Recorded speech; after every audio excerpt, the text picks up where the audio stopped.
तदर्थम ब्रह्म।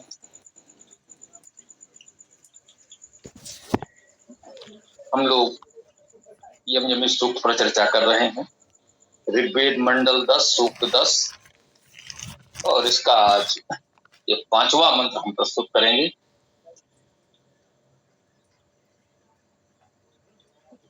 ओम गर्भेनु no जनिता दंपतीका देवा त्वष्टा सविता विश्वरूपः न कि अस्य प्रमिनन्ति व्रतानि वेदिनो अस्य पृथिवी उत द्यौ। गर्भे, गर्भ में जी, गर्भे का मंत्रार्थ में शाब्दिक अर्थ गर्भ में ही लिखा है। इसका अर्थ क्या हुआ जरा समझने का प्रयास करें।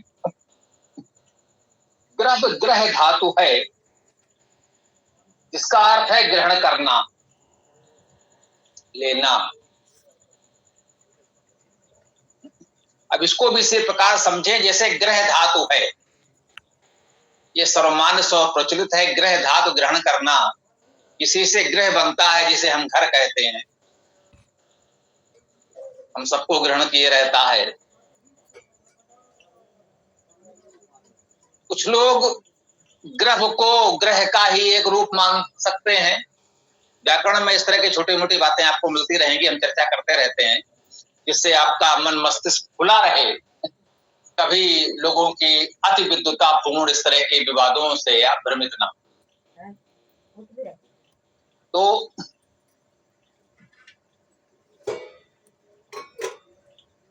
कुछ लोग आपको बताएंगे कि ग्रह धातु है, उसका वैदिक रूप ग्रह है। लौकिक संस्कृत में ग्रह धातु जैसा कोई प्रयोग संभवतः न मिले, परंतु गर्भ शब्द तो मिलेगा। गर्भ, गर्भिणी जैसे शब्द तो मिलेंगे, गर्भ धातु के प्रयोग नहीं मिलेंगे, अर्थात उसके क्रिया रूप नहीं मिलेंगे। वेद में क्रिया रूप भी मिल जाए।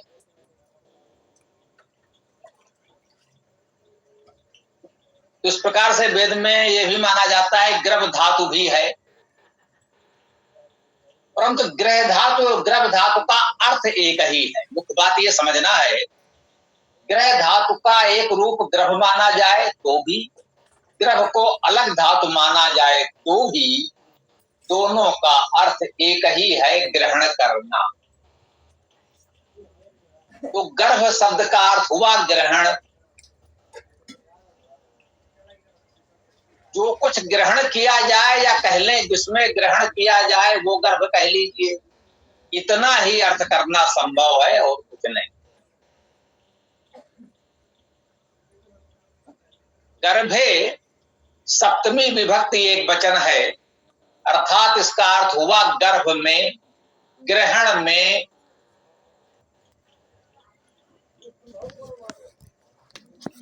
नु निपात अव्यय जो भी कह लें, इसका अर्थ हम लोग करते हैं निश्चय ही, निश्चित आदि ही कह लें, निश्चय ही कह लें। निपातों के अर्थ बस ऐसे ही होते ही भी आदि। गर्भे नु नौ, नौ का अर्थ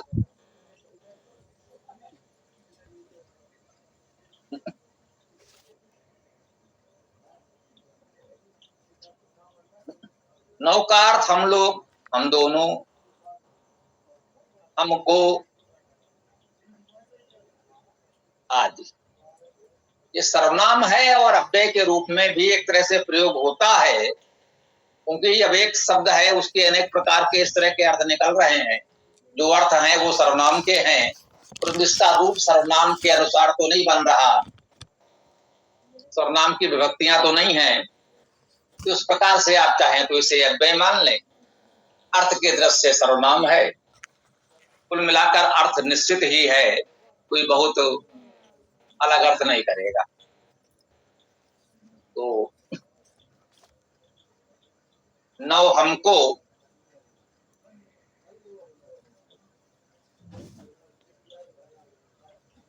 वैसे नु धातु है, इसका अर्थ स्तुत करना है। कोई चाहे तो नु धातु से इस नव शब्द को बना सकता है, इसका अर्थ हो जाएगा स्तुति। एक और हमने सुना है नौकाएं होती हैं, इसमें भी नौ है। ये कोई ऐसा भाषा का शब्द नहीं है जिसका संस्कृत से संबंध ना हो। नावा, ये भी संस्कृत शब्द है, वेद में आया है नावा। तो ये मत मानिएगा कि नाव हम लोग इस समय बोल रहे हैं ये कोई देशज शब्द है, स्थानीय शब्द है। नावा शब्द वेद में है। नव धातु प्लवन करना, तैरना के अर्थ में है, उसी से ये नौका, नाव आदि शब्द बन जाते हैं। तो इस नव का कोई चाहे तो ये अर्थ भी कर ले, स्तुति, तैरना, तैरने वाला, नाव, तो भी हमें कोई आपत्ति नहीं होगी। हम अर्थ करने के लिए आपको इतनी छूट देते हैं, इतनी छूट के साथ भी आप अर्थ करें, उत्तम अर्थ निकले, स्वागत है। प्रयास करें, अच्छी बात है, करना चाहिए।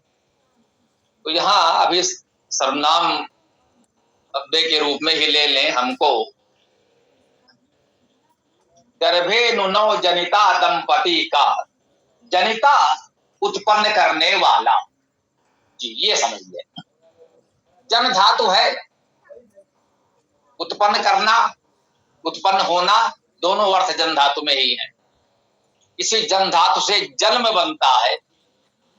जल में मां लग गया तो जन्म बन गया, जैसे द्रि में मां लगा तो धर्म बन गया, क्रि धातु में मां लगा तो कर्म बन गया, वैसे ही जन धातु में मां लगा तो जन्म बन गया। तो जन्म का अर्थ हुआ उत्पत्ति, उत्पन्न। ये ध्यान ले, जन्म का ये अर्थ हुआ शाब्दिक दृष्टि से। और जो भी अर्थ आप लोग अनुमान कर सकते हैं जन्म का, वो यही होता है लगभग, इससे बहुत अलग नहीं।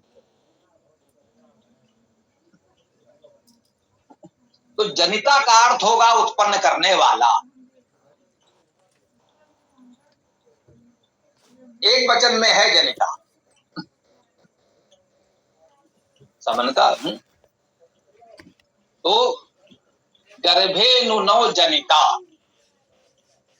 गर्भ में हमको निश्चय ही जन्म देने वाला, दंपति कह, अर्थात कौन, कौन दंपति है। कह रहे हैं कि हमको गर्भ में जन्म देने वाला कौन दंपति है। अब जरा इस पर विचार करें। जन्म तो गर्भ में होता है, मां के गर्भ में होता है। एक ये लौकिक प्रयोग बिल्कुल स्वाभाविक है और ये प्राकृतिक सत्य है, अतः वेद में इसका उल्लेख हो सकता है।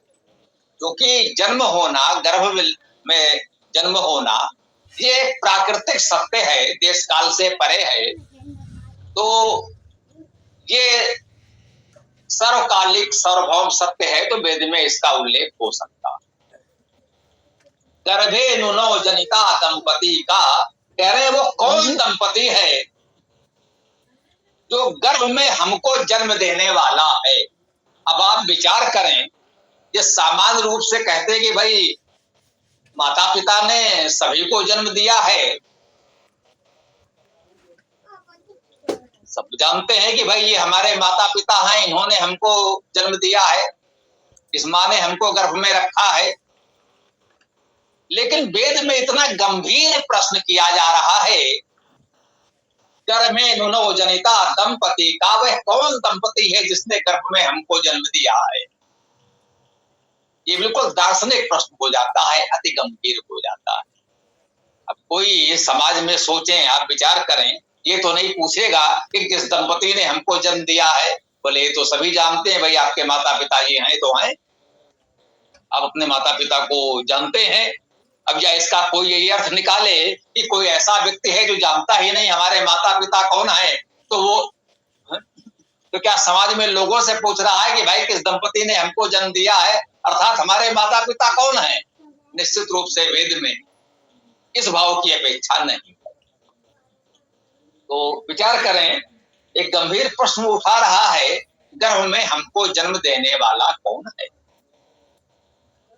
माता पिता तो माध्यम है, माता पिता के बिना तो किसी का जन्म हो ही नहीं सकता, ये तो प्राकृतिक सत्य है और सामान्य बात है, इसे तो सब जानते ही हैं, इसे गंभीरता से कोई पूछेगा नहीं। अब ये प्रश्न किया जा रहा है गर्भ में हमको जन्म देने वाला दंपति कौन है, तो स्वाभाविक है इससे कुछ बड़ी बात पूछी जा रही हो। देखें आगे इसमें कुछ स्पष्ट होता है। देवा त्वष्टा सविता विश्वरूपा, वो कौन है आगे बता रहे हैं, वो कौन है? देवा, वह देव है, दिव्य प्रकाशमान स्तुत्य देव है वह, और वह त्वष्टा है।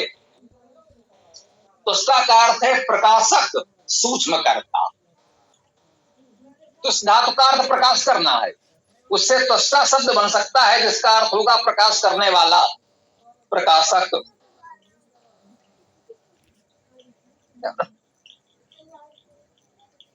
एक त्वक्ष धातु भी होती है, कुछ लोग त्वष्टा में त्वक्ष धातु मान रहे हैं।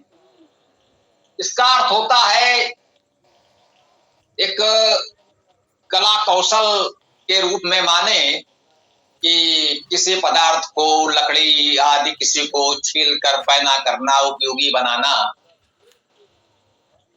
छीलना जिसे हम लोग कहते हैं सामान्यता। तो त्वक्ष धातु का एक अर्थ ये भी होता है। तो यहाँ पर त्वष्टा का वो अर्थ मुझे उचित नहीं लगा, हो सकता है कुछ विद्वानों ने ऐसा कुछ मानकर अर्थ किया हो। तो हमने माना कि त्वष्टा में त्विष धातु हो सकती है, त्विष धातु से त्वष्टा शब्द बनेगा तो इसका अर्थ होगा प्रकाश करता, प्रकाश करने वाला, प्रकाशक। ये उपयुक्त प्रतीत होता है क्योंकि उसके और जो गुण बताए जा रहे हैं, कहा गया वह देव, वह दिव्य प्रकाशमान है।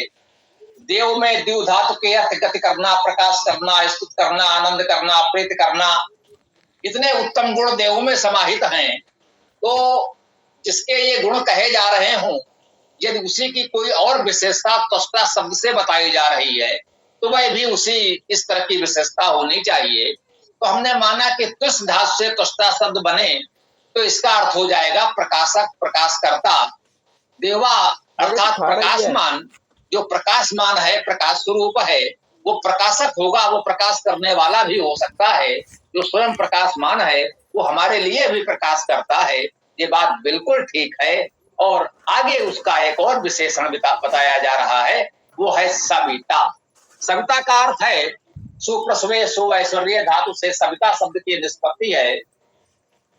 तो सविता में सु धातु सुनोत सुनते रूप बनेगा तो उसका अर्थ है अभिसवन करना। सुसवत सौति रूप बनता है, उसका अर्थ है उत्पन्न करना, ऐश्वर्य होना।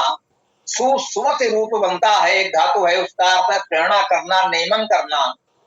और सुसवत एक और धातु है जिसका अर्थ है गति करना, चलना। एक सु धातु का अर्थ है सूते सूजते रूप बनता है, उसका अर्थ है जन्म देना। तो सविता शब्द में ये सभी अर्थ समाहित हैं। सामान्यतः हम आपको बताते हैं सविता जैसे शब्दों में सुप्रसवे, सुऐश्वर्य और सुप्रेरणे, ये तीन अर्थ महत्वपूर्ण है जो हम सरलता से समझ सकते हैं। संयोग से ये वेदांत पुस्तक में ये सभी धातुएं अर्थ उसके लिखे हैं जो मैंने पढ़ दिए। वास्तव में जानना चाहिए, पुस्तक जिनके पास है वो देख सकते हैं, पढ़ सकते हैं। सामान्यतः सविता का अर्थ सृजनशील, ऐश्वर्य, प्रेरणा करने वाला होता है। और कहा है विश्वरूपा, विश्व अर्थात सभी, विश्वरूपा अर्थात सभी रूपों वाला, वह सभी रूपों वाला है। उसका कोई एक रूप नहीं है कि बता दें भाई ये उसका रूप है, ये चित्र है, ये उसका आप कोई रूप का वर्णन कर दें कि भाई ऐसा ऐसा है, उसका कोई एक रूप नहीं है। वो विश्व रूपा है, वो सभी रूपों वाला है। आप जितने रूप की कल्पना कर सकते हैं वो उन सभी रूपों वाला है, उससे भी अधिक अनेक रूपों वाला है, विश्व रूपा। अब ये कहने की आवश्यकता नहीं, इतने गुण जिसके बताए जा रहे हैं वो परमेश्वर के अतिरिक्त कोई और नहीं हो सकता। ये अलग से बताने की आवश्यकता नहीं है कि सभी गुण परमेश्वर के ही बताए जा रहे हैं। कह रहे हैं गर्भे नुनो जनिता दंपति का, गर्भ में हमको जन्म देने वाला दंपति कौन है, और वो दंपति कैसा है बता रहे हैं। वो देवा है, देव है, प्रकाशमान है, त्वष्टा है, प्रकाश करने वाला है, सविता है, वह सृजनशील ऐश्वर्यवान प्रेरक है, विश्वरूपा है, वह सभी रूपों वाला है। न कि अस्य प्रमिनन्ति व्रतानि, न कि नकी का अर्थ कोई नहीं, अव्यय है। नकी ही कोई नहीं, इसको पूरा एक शब्द, एक पद, एक अव्यय के रूप में भी ले सकते हैं। ना नहीं कि कोई, ऐसा भी अर्थ कोई करना चाहे तो करे। नकी का अर्थ कोई नहीं, ये एक पद है। अस्य इसका सर्वनाम स्पष्ट है। नकी अस्य इसका कोई नहीं। प्रमिनन्ति, प्र उपसर्ग प्रमुख, मिनन्ति, प्रमिनन्ति का अर्थ गति प्राप्त करता है, हिंसा प्रक्षेपण करता है, स्थापन करता है, रक्षण करता है। ये इतने अर्थ इसमें लिखे हैं। क्योंकि मिनंत में धातु का अर्थ है प्रक्षेपण करना, स्थापन करना, रक्षण करना। तो प्रक्षेपण, स्थापन, रक्षण, ये तीन प्रमुख अर्थ मिन धातु के हैं। तो मिनंत का अर्थ हो गया रक्षण, प्रक्षेपण, स्थापन करते हैं। बहुवचन में क्रिया है, स्पष्ट है। प्रमिनंत प्रमुखता से प्रक्षेपण, स्थापन, रक्षण करते हैं। इसका व्रतानि, व्रतों को। न कि अस्य मिनंत व्रतानि, कहते हैं इसके व्रतों को कोई भी नहीं, न कि माने कोई नहीं, प्रमिनंत प्रक्षेपण कर सकते हैं। देखिए अर्थ इसमें तीन है, प्रक्षेपण, स्थापन, रक्षण, तीनों ही मान सकते हैं। जिसका वर्णन हम कर रहे हैं, देवा, तुष्टा, सविता, विश्वरूपा, स्वाभाविक है ये परमेश्वर के विषय में ही बताया जा रहा है। तो कह रहे हैं कि इसके व्रत को उस परमेश्वर ने, उस देव सविता ने जो भी व्रत लिया हो, उस व्रत का प्रक्षेपण करना, उसे फेंक देना, ये कौन कर सकता है? कोई नहीं कर सकता है। न कि कोई नहीं, वो उसको कौन स्थापन करेगा, रक्षण करेगा, उसे कोई आवश्यकता नहीं। जो परमेश्वर के व्रत है उसे कोई भी प्रक्षेपण, स्थापन, रक्षण नहीं कर सकता। वो स्वयं सर्व समर्थ है, जो उसे समझेगा स्वयं करेगा। उसका जो भी व्रत है वो स्वयं उसे पूर्ण कर सकता है। वेद नो अस्य पृथ्वी उतर, ये वेद है। यहाँ ये वेद क्रियापद है, ये ध्यान दीजिएगा। विद धातु है, विद धातु का अर्थ है जानना। वेद क्रियापद है, वेद का अर्थ है जानो या जानता।